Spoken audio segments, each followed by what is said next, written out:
दोस्तों जय अलग धणी, जय अलग धणी, जय अलग धणी।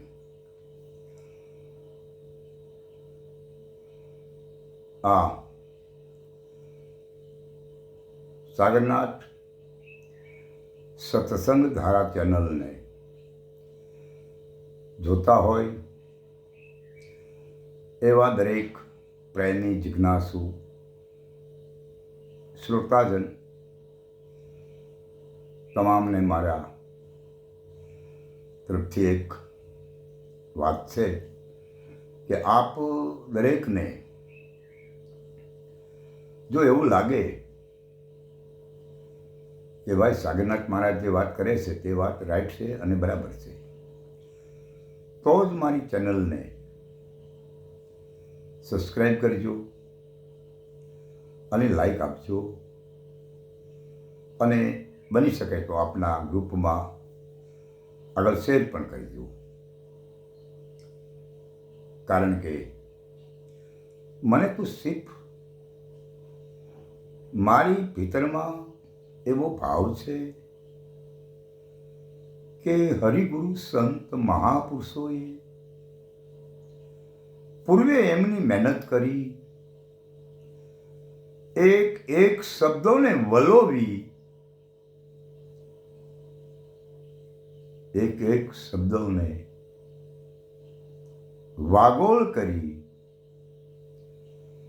अने मारीने तमारी समक्ष नेकवामां आव्या छे। ए शब्दों हे वात हरिगुरु संत महापुरुषोनी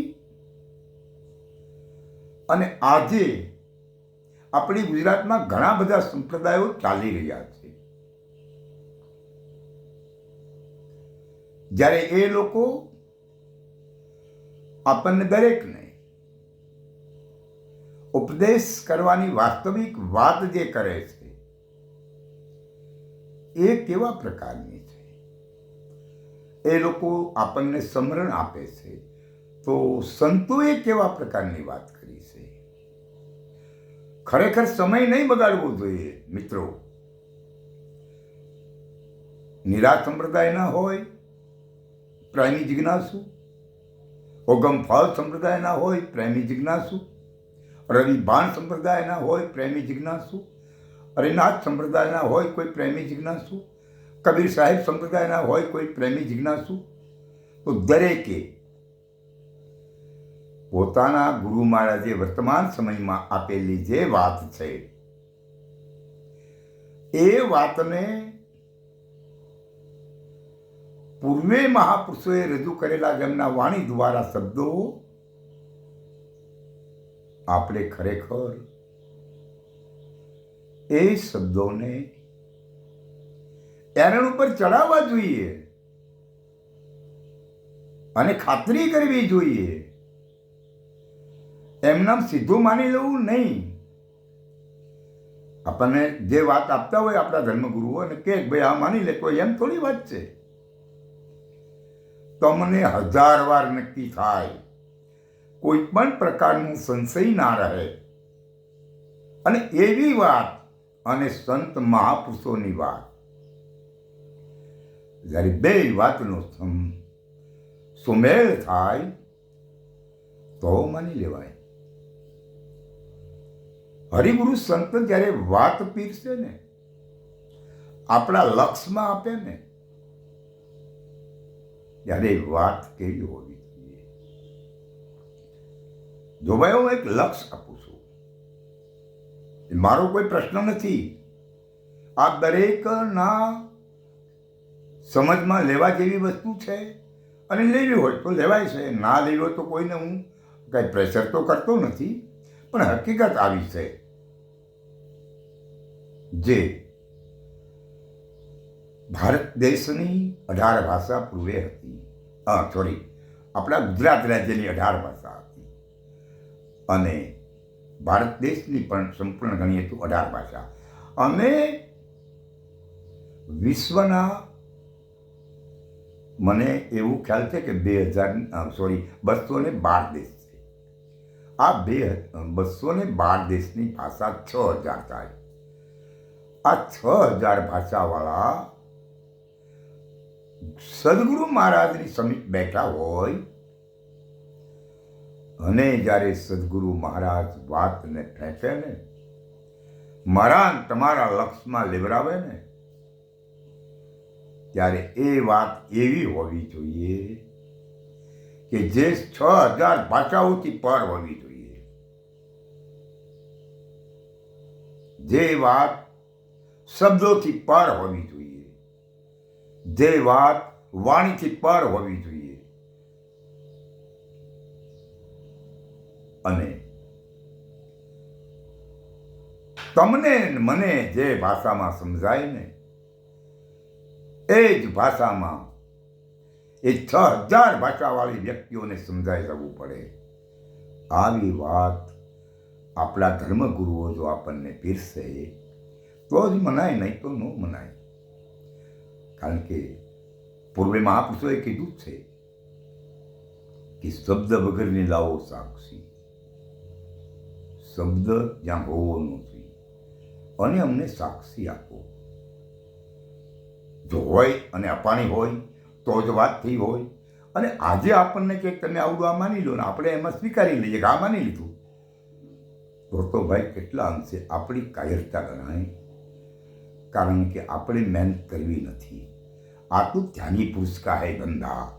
આમાં જે ધ્યાન ધરે ને એટલે ધ્યાન ધરવાની જરૂર નથી. મહાપુરુષો મને તમને જ્યારે વાત આપે ને ત્યારે એ વાતમાં ધ્યાન કેન્દ્રિત કરવાની જરૂર છે.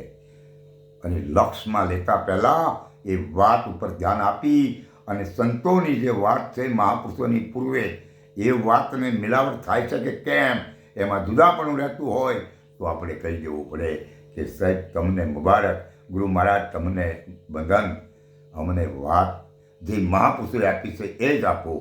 અને એ કદાચ કોઈ કહે કે ભાઈ તમે ભજન કર્યા રાખો, આ સ્મરણ કર્યા રાખો, આગળ જતા મેળ આવશે, કોઈ વાત તદ્દન જૂઠી છે. કારણ કે જો કલ કરના વહી આજ કર, આજ કરના વહી અબ કર. यम आएगा मारेगा झपाटा पड़ेगा काया तो फिर करेगा कब. મિત્રો, હરિગુરુ સંત મહાપુરુષે પૂર્વે જે લીધું છે ને લક્ષમાં, એ 100 મહિનાનો ટાઈમ નથી ગયો. એને મળ્યા ને એટલે તુરંત એ વાત એના લક્ષમાં આવી છે. અને આજ કદાચ આપણને આપણે આ ગુરુવાલો એમ કહેતા હોય કે આ ભજન કર્યા રાખો તો ભવિષ્યમાં મેળ આવી જાય. ખોટી વાત છે ભાઈ. રોડ ઉપર હાલ્યા જતા હોય મારું કોઈ પણ એક્સિડન્ટ થઈ જાય તો પછી શું કરવું? એટલે આ વાત ખોટી છે. સદગુરુ મહારાજ જ્યારે મને તમને લક્ષમાં લેવડાવે ને ત્યારે એ જ વખતે ત્યાં લક્ષમાં લેવાઈ જવી પડે વાત. પણ હા, આ વાત મારા તમારા લક્ષમાં આવતા પહેલા સંતોએ એવું કીધું છે કે પ્રથમ ભક્તિ બતાવીને ગાળી દેવું એનું અહમ. મારી ભીતરમાં યા તમારી ભીતરમાં એક અહમનો ફણગો છે ને, તો સદગુરુ માલિકની વાતનું લક્ષ હું તમે લઈ નહીં શકીએ. માટે પહેલા આપણે સજાગ થઈ જવાની જરૂર છે. આપણે આબાદી મેળવવા માટે પહેલા ખુદને આબાદ બની જવું પડે.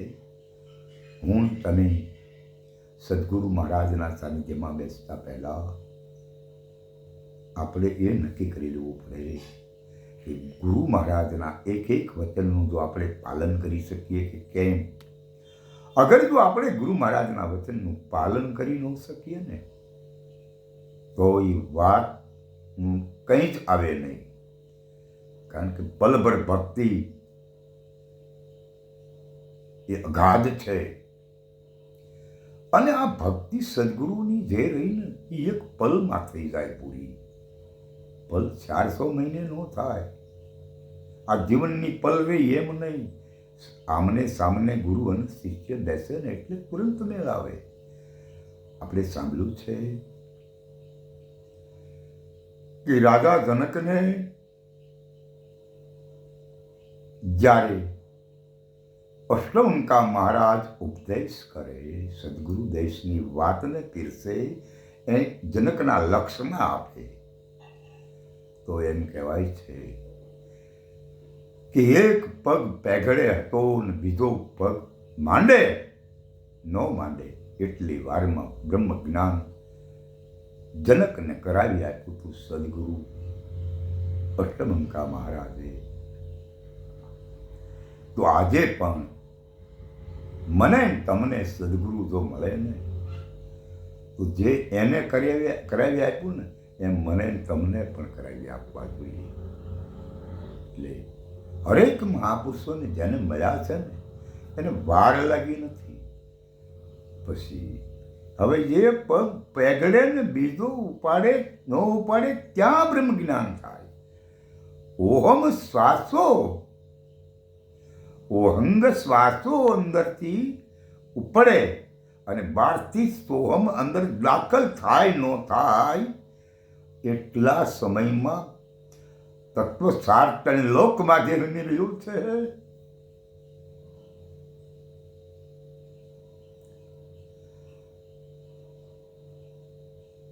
એ મારા તમારા લક્ષમાં આપે ને તો એને સદગુરુ ગણાય, તો એને સ્વયં ગુરુ માલિક માની પણ લેવો જોઈએ.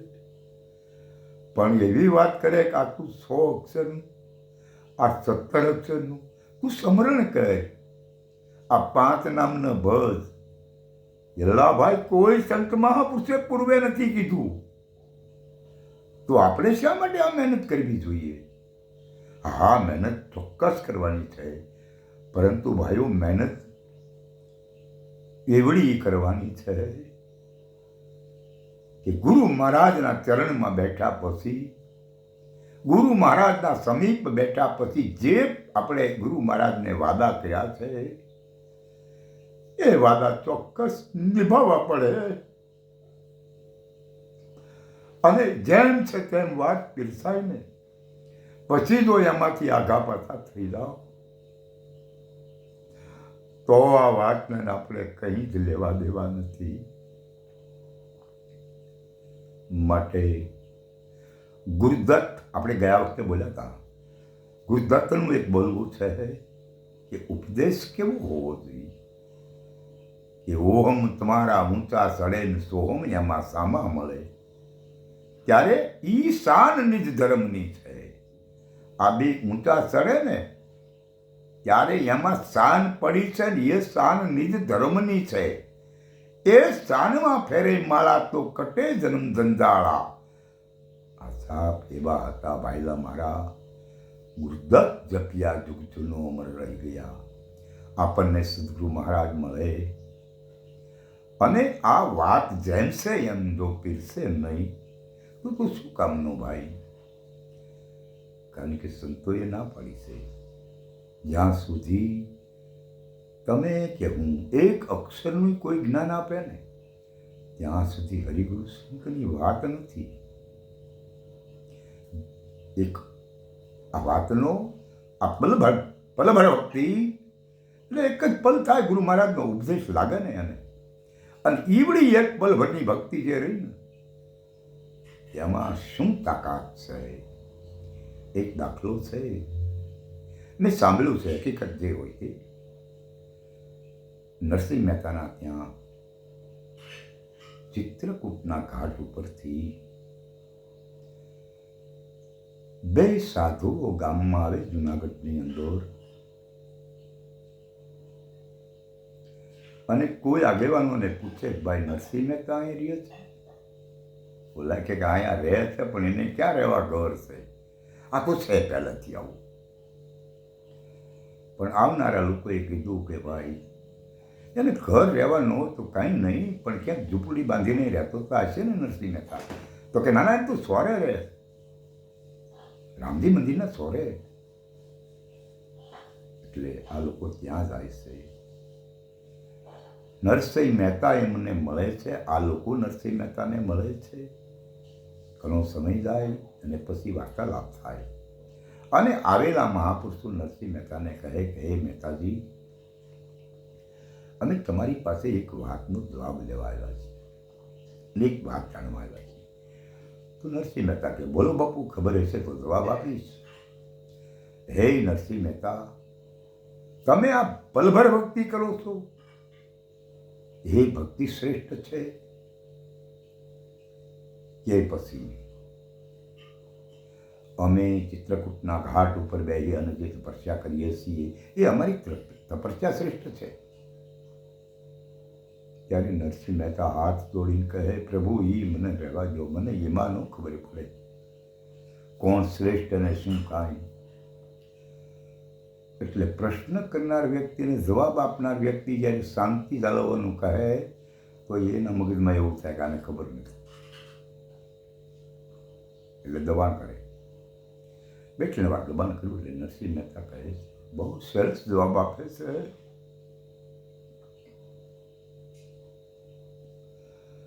હે સંતો, મને આજ સુધી તો એમ હતું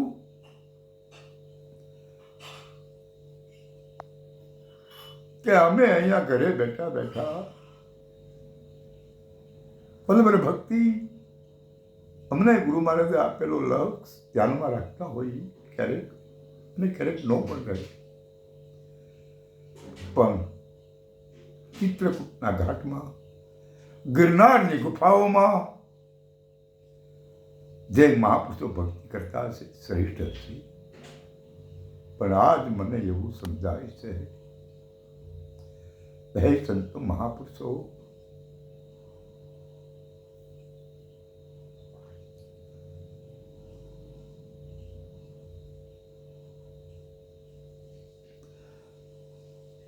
જો તમારું તપોબળ મહાન હોત તો મારે જુનાગઢ છોડી તમારા પાસે લાંબુ થવું પડે, તમારા દર્શનાર્થે આવવું પડે. પણ મને એવું લાગે છે હવે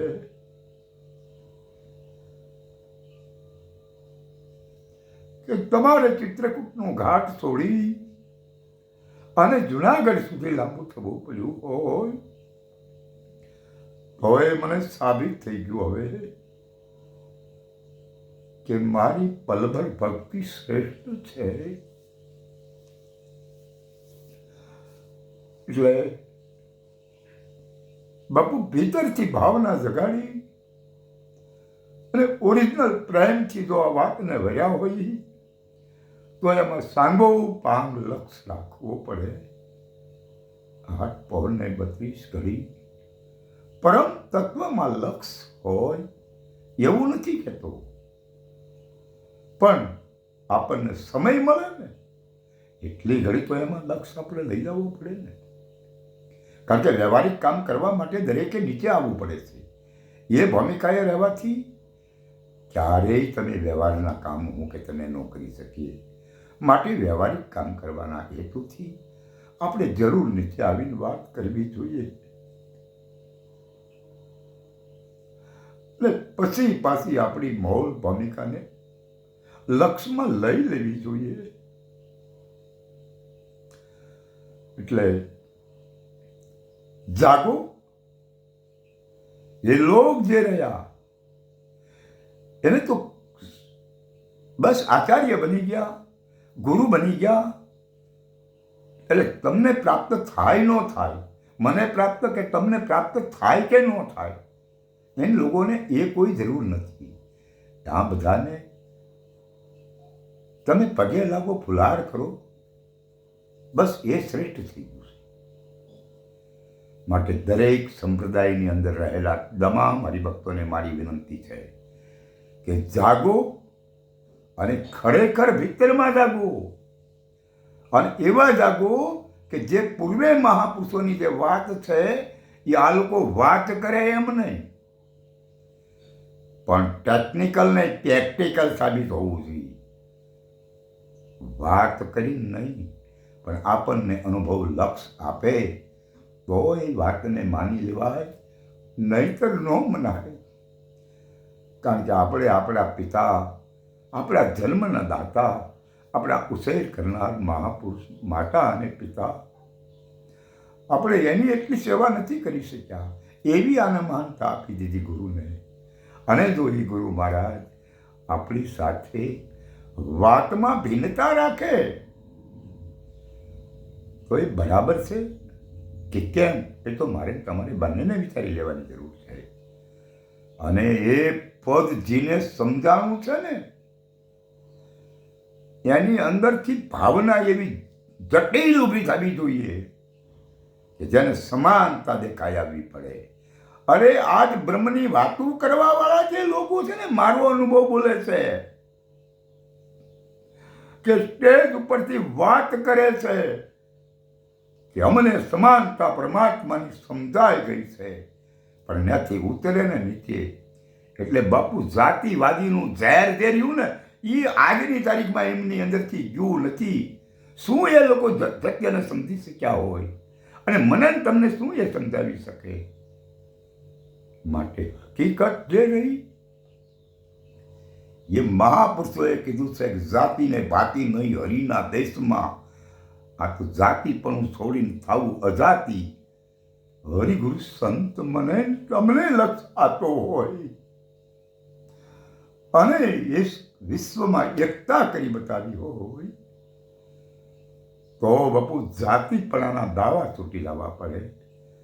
અરે આજે હજી જાતિપણાના દાવા છે, અને એક સંપ્રદાયના લોકો બીજા સંપ્રદાયમાં તમને ન જવા દેવા, મને ન જવા દેવા, એવી એમના ધર્મગુરુઓ લોકો કહી રહ્યા હોય કે આપણે ત્યાં શું જવાની જરૂર છે? અરે જવા દે ને, તને વાંધો ક્યાં છે?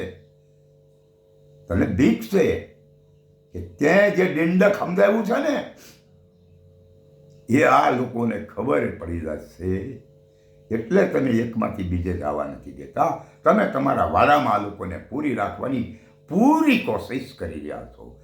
માટે મારી દરેક જિજ્ઞાસુ, પ્રેમી અને હરિગુરુ સંતની વાતનું લક્ષ્ય લઈ જનાર અને એને પામવાની તમન્નાવાળાને વિનંતી છે કે આ જાગવાની જરૂર છે, અને આ લોકોને પરખવાની પણ જરૂર છે કે આ લોકોની નૈતિકતા કેવી છે. જે બ્રહ્મની વાતો કરતા હોય અને માયાનો ત્યાગ કરવાની વાતો કરતા હોય તો તમે વિચાર કરો બાપુ, એ અધિકારી નહોતા ને આ ઉપદેશ દેવાના, ત્યારે એમની કક્ષા કેટલી હતી ને આજે કેવી છે આપમેળે તમને સમજાયેલા છે. મારે તમને કહેવાની જરૂર નહીં પડે. માટે ધર્મ ધુરંધર સદગુરુ પરમાત્મા જેને આપણે માનતા હોય અને એ આપણને એકતાની વાત કરતા હોય, પણ એ પોતે એકતામાં ન સમજતા હોય તો બાપુ એ મને તમને એકતાની વાત કેમ કરી શકે? અને એ વાત આપણી અંદર ઉતરે ખરી? અશક્ય છે. માટે આટલી વાત કરી હવે હું વિરમું છું, અને હવે પછી કદાચ સદગુરુ પરમાત્મા સમય આપશે તો આવતા વિડીયોમાં બીજી વાત આપણે કરીશું. ત્યાં સુધી હું દરેકની પાસેથી રજા લઉં છું. જય અલખતણી, જય અલખતણી, જય અલખતણી.